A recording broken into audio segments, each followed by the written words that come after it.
Hi, പുതിയൊരു യാത്രാ പരമ്പരയിലേക്ക് സ്വാഗതം. യൂട്യൂബിന്റെ പുതിയ അപ്ഡേറ്റ് പ്രകാരം നിങ്ങൾക്ക് ഈ വീഡിയോയുടെ നറേഷൻ ഇംഗ്ലീഷിലും കേൾക്കാൻ സാധിക്കും. ഈ വീഡിയോയുടെ തുടക്കത്തിൽ അതെങ്ങനെയാണെന്ന് ഞാൻ കാണിച്ചിട്ടുണ്ട്. എന്റെ ഈ യാത്ര ഭൂട്ടാനിലേക്കാണ്. കൊച്ചിയിൽ നിന്നും ബാംഗ്ലൂരു വഴി വെസ്റ്റ് ബംഗാളിലെ ബാഗ്ഡോഗ്രയിലേക്ക് ഫ്ലൈറ്റിലും അവിടെ നിന്ന് റോഡ് മാർഗം ഭൂട്ടാനിലെ തിമ്പുവിലേക്കുമാണ് യാത്ര.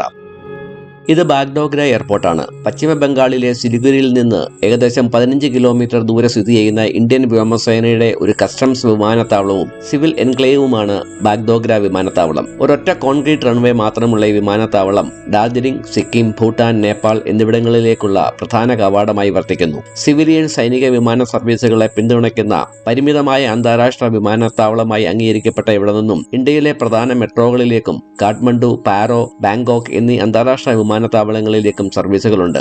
നികുതി രഹിത ഏവിയേഷൻ ടർബൈൻ ഇന്ധനം ഉപയോഗിക്കുന്ന ഈ വിമാനത്താവളം കൊൽക്കത്തയ്ക്ക് ശേഷം പശ്ചിമ ബംഗാളിലെ രണ്ടാമത്തെ തിരക്കേറിയ വിമാനത്താവളമായി റാങ്ക് ചെയ്യപ്പെട്ടിട്ടുണ്ട്.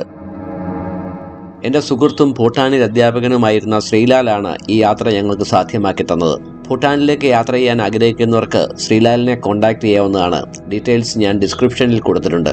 സുഹൃത്തുക്കളും സഹപാഠികളുമായ 13 പേരാണ് ഈ യാത്രയിൽ എന്നോടൊപ്പമുള്ളത്.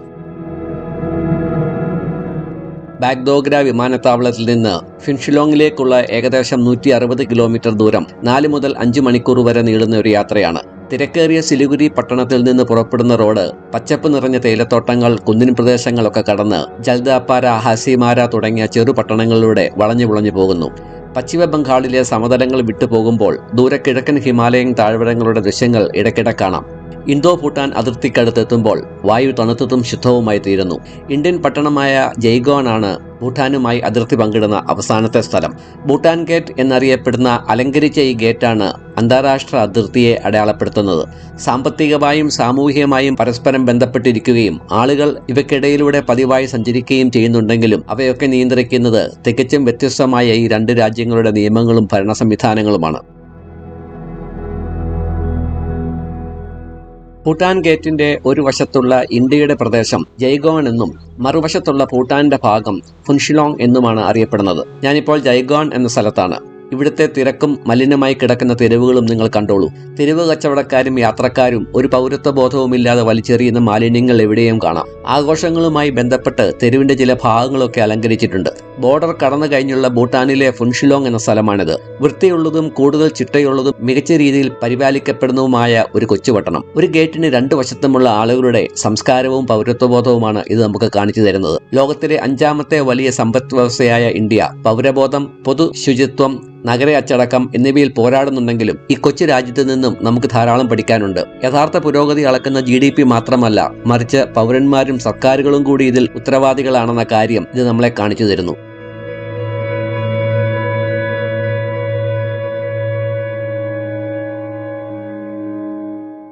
ഞങ്ങൾ ഇന്ന് ഫുൻഷോളിങ്ങിലാണ് താമസിക്കുന്നത്.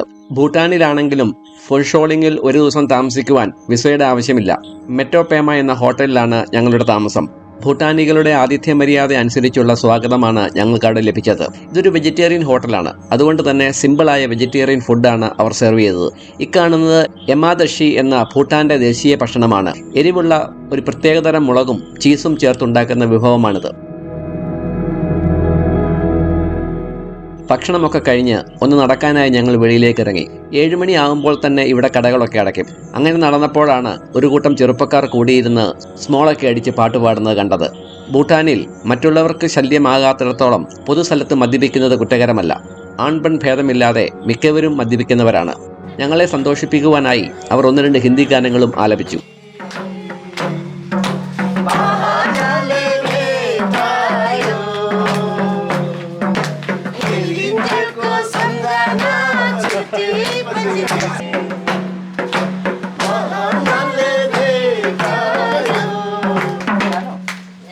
Thank you. अपनाए आलम कभी जीवन में बिछड़े ना हम कभी साथिया तूने क्या किया. Knowledge sharing to our youths and all. Thank you so much. We are really proud of Indian teachers, especially. Thank you so much. ഞങ്ങൾ ഹോട്ടലിലേക്ക് മടങ്ങുകയാണ്. അടുത്തുള്ള ഗ്രൗണ്ടിൽ ഫുട്ബോൾ മാച്ച് നടക്കുന്നുണ്ട്. 2015 വേൾഡ് കപ്പ് ക്വാളിഫയിങ് മാച്ച് ജയിച്ചതോടുകൂടെ കഴിഞ്ഞ കുറച്ച് വർഷങ്ങളായി നിരവധി ഭൂട്ടാനികളുടെ ഹൃദയങ്ങളിൽ ഫുട്ബോളിനോടുള്ള ആവേശം വളർന്നിട്ടുണ്ട്. നാളെ ഞങ്ങൾ തിമ്പുവിലേക്കാണ് പോകുന്നത്. ഇവിടെയുള്ള ഇമിഗ്രേഷൻ ഓഫീസിൽ നിന്നും പെർമിറ്റ് എടുത്ത് പാസ്പോർട്ടിൽ സ്റ്റാമ്പ് ചെയ്യണം.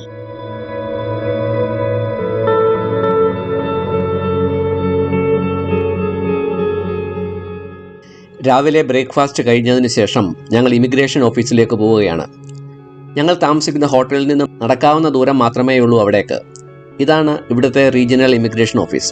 ഹൈ വാല്യൂ ലോ ഇമ്പാക്റ്റ് എന്ന ടൂറിസം നയം പിന്തുടരുന്ന ഭൂട്ടാനിൽ മിക്ക വിദേശ യാത്രക്കാർക്കും ഒരു പ്രാദേശിക ലൈസൻസ് ഉള്ള ടൂർ ഓപ്പറേറ്ററെയോ ഗൈഡിനെയോ സമീപിക്കാതെ ഭൂട്ടാനിലെ ഇമിഗ്രേഷൻ ഓഫീസുകളെ നേരിട്ട് സമീപിക്കാൻ കഴിയില്ല. അതുതന്നെയല്ല, ഭൂട്ടാനിലെ ഏത് ഗവൺമെന്റ് സ്ഥാപനങ്ങളിലാണെങ്കിലും ഒരു ഗൈഡ് കൂടാതെ നമുക്ക് കാര്യങ്ങൾ സാധിക്കാൻ കഴിയില്ല. ഭൂട്ടാൻ സന്ദർശിക്കുവാൻ ആഗ്രഹിക്കുന്നവർ ലൈസൻസ് ഉള്ള ഭൂട്ടാനീസ് ടൂർ ഓപ്പറേറ്റർ വഴി വിസകളും ഇമിഗ്രേഷൻ ക്ലിയറൻസുകളും മുൻകൂട്ടി ക്രമീകരിക്കേണ്ടത് അത്യാവശ്യമാണ്. ഇന്തോ ഭൂട്ടാൻ സൗഹൃദ ഉടമ്പടി പ്രകാരം ഇന്ത്യൻ പൗരന്മാർക്ക് ഭൂട്ടാനിൽ പ്രവേശിക്കാൻ വിസ ആവശ്യമില്ല.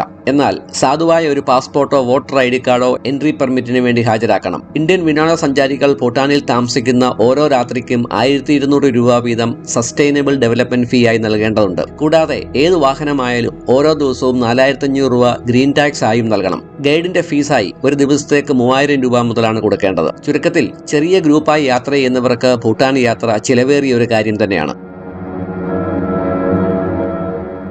ഇന്ത്യയുടെ അതിർത്തിയോട് ചേർന്ന് തെക്കൻ ഭൂട്ടാനിൽ സ്ഥിതി ചെയ്യുന്ന ഫുൻഷോലിംഗ് ഊർജ്ജസ്വലമായ ഒരു വാണിജ്യ കേന്ദ്രവും രാജ്യത്തിന്റെ ഏറ്റവും പ്രധാനപ്പെട്ട പ്രവേശ കവാടങ്ങളിൽ ഒന്നുമാണ്. സാമ്പത്തികമായി തിമ്പുവിന് ശേഷം 2ാം സ്ഥാനത്തുള്ള ഈ പട്ടണം ഭൂട്ടാന്റെ സാമ്പത്തിക വ്യാവസായിക വ്യാപാര തലസ്ഥാനമായി പ്രവർത്തിക്കുന്നു. ഈ അതിർത്തിയിലുള്ള പട്ടണം 2 വ്യത്യസ്ത നഗരകേന്ദ്രങ്ങളെ വിഭജിക്കുന്നു. പശ്ചിമ ബംഗാളിന്റെ തിരക്കേറിയതും ഭൂട്ടാനിലെ ഷോപ്പർമാർക്ക് പ്രിയപ്പെട്ടതുമായ ജയ്ഗോണിനെയും ഭൂട്ടാനിലെ മറ്റു പട്ടണങ്ങളെ അപേക്ഷിച്ച് നഗരവൽക്കരിക്കപ്പെട്ടതാണെങ്കിലും കൂടുതൽ ക്രമീകൃതമായി നിലനിൽക്കുന്നതുമായ ഫുൻഷോലിംഗിനെയും. ഭൂട്ടാന്റെ ശാന്തമായ ഉൾനാടൻ പട്ടണങ്ങളിൽ നിന്ന് വ്യത്യസ്തമായി ഫുൻഷോലിംഗ് ഒരു കോസ്മോപൊളിറ്റൻ പട്ടണമാണെങ്കിലും അത് ഭൂട്ടാനിലെ മൂല്യങ്ങളെ പ്രതിഫലിപ്പിക്കുന്നു. സാംസ്കാരികമായി വൈവിധ്യപൂർണമായ ഈ പട്ടണത്തിൽ ഭൂട്ടാനീസ്, നേപ്പാളി, ഇന്ത്യൻ സമൂഹങ്ങൾ താമസിക്കുന്നതിനാൽ ഇവിടെ ഭാഷകൾ, മതങ്ങൾ, പാചകരീതികൾ എന്നിവയുടെ ഒരു മിശ്രിതം കാണാനാവും. പ്രധാനമായും ബുദ്ധമതക്കാരുള്ള ഫുൻഷോലിംഗിൽ ഹിന്ദു ക്ഷേത്രങ്ങൾ, മോസ്കുകൾ, പള്ളികൾ എന്നിവയും ഉണ്ട്. സിലിഗുരിയാണ് ഏറ്റവും അടുത്തുള്ള പ്രധാന ഇന്ത്യൻ നഗരം. ന്യൂ ജൽപാഗുരിയും ന്യൂ അലിപൂർദാറുമാണ് ഏറ്റവും അടുത്തുള്ള വലിയ റെയിൽവേ ജംഗ്ഷനുകൾ.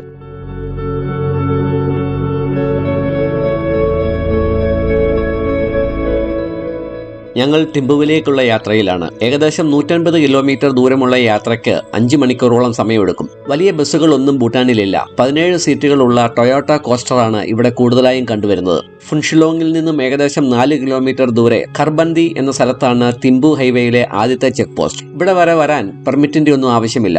റോയൽ ഭൂട്ടാൻ പോലീസിന്റെ നിയന്ത്രണത്തിലുള്ള ഇവിടെയാണ് ഇമിഗ്രേഷൻ പരിശോധനകൾ നടത്തുന്നത്. എൻട്രി പെർമിറ്റുകളും വാഹനരേഖകളും ഒക്കെ ഇവിടെ പരിശോധിച്ചതിന് ശേഷമാണ് മുമ്പോട്ടുള്ള യാത്ര അനുവദിക്കുന്നത്.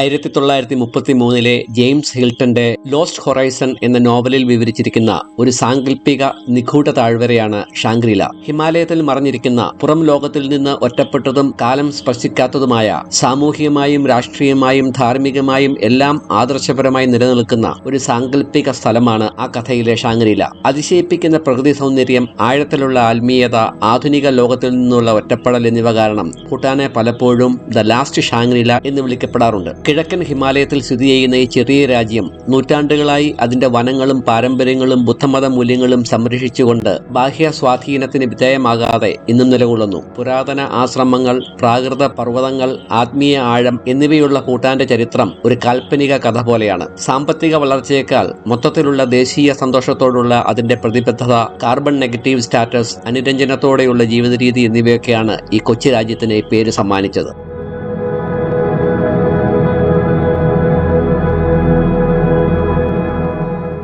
ഏഷ്യൻ ഹൈവേ 48 എന്ന റോഡിലൂടെയാണ് ഞങ്ങളുടെ യാത്ര. ഇതിന് സമാന്തരമായി മറ്റൊരു റോഡ് കൂടെയുണ്ട്. ഹൈവേയിൽ ഗഡു എന്ന സ്ഥലത്തിനടുത്ത് സ്ഥിതി ചെയ്യുന്ന വാങ്ക വാട്ടർഫോൾ ആണിത്. ഈ പർവ്വതപാതയിൽ ഏറ്റവും കൂടുതൽ ആളുകൾ ഫോട്ടോ എടുക്കുന്ന സ്ഥലങ്ങളിൽ ഒന്നാണിത്. സമൃദ്ധമായ സസ്യജാലങ്ങളാൽ ചുറ്റപ്പെട്ട കുത്തനെയുള്ള പാറക്കെട്ടിലൂടെ മൂടൽമഞ്ഞ് നിറഞ്ഞ റോഡ് സൈഡിലേക്ക് പതിക്കുന്ന ഈ വെള്ളച്ചാട്ടം ഈ ദീർഘയാത്രക്കിടയിലെ ഒരു ഉന്മേഷദായകമായ അനുഭവമാണ്. ജൂൺ, സെപ്റ്റംബർ മാസങ്ങളിലാണ് ഇത് ഏറ്റവും മനോഹരമായിരിക്കുന്നത്. ഞങ്ങളിൽ ചിലർ വെള്ളച്ചാട്ടത്തിനരികിൽ നിന്ന് പല പോസുകളിൽ ഫോട്ടോ എടുക്കുന്ന തിരക്കിലാണ്.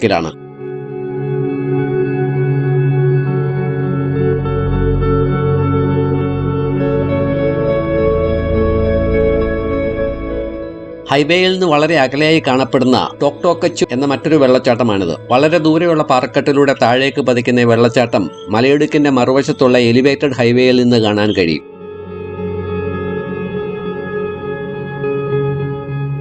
തിമ്പുവിലേക്കുള്ള ഹൈവേയിൽ ഗഡു എന്ന സ്ഥലത്തിനടുത്തുള്ള 8 ധർമ്മകായ സ്തൂപങ്ങൾ ഭഗവാൻ ബുദ്ധന്റെ ജനനം മുതൽ ജ്ഞാനോദയം അന്തിമ നിർവ്വാണം വരെയുള്ള 8 പ്രധാന സംഭവങ്ങളെ പ്രതീകപ്പെടുത്തുന്ന വെള്ളപൂശിയ 8 സ്തൂപങ്ങളുടെ ഒരു കൂട്ടമാണ്. പരമ്പരാഗത ഭൂട്ടാനീസ് ശൈലിയിൽ സ്വർണ്ണ ഗോപുരങ്ങളും പ്രാർത്ഥനാമണികളും ഉപയോഗിച്ച് നിർമ്മിച്ച ഈ സ്തൂപങ്ങൾ ആത്മീയതയുടെയും ബുദ്ധന്റെ പഠിപ്പിക്കലുകളുടെയും ഓർമ്മപ്പെടുത്തലാണ്. ധർമ്മകായ അല്ലെങ്കിൽ ബുദ്ധന്റെ സത്യശരീരം എന്ന ആശയത്തിൽ വേരൂന്നിയ ഈ സ്തൂപങ്ങൾ അവ കാണുന്നവരെയും പ്രദർശനം ചെയ്യുന്നവരെയും അനുഗ്രഹിക്കുകയും ദോഷങ്ങളിൽ നിന്ന് മോചിപ്പിക്കുകയും ചെയ്യുമെന്ന് വിശ്വസിക്കപ്പെടുന്നു.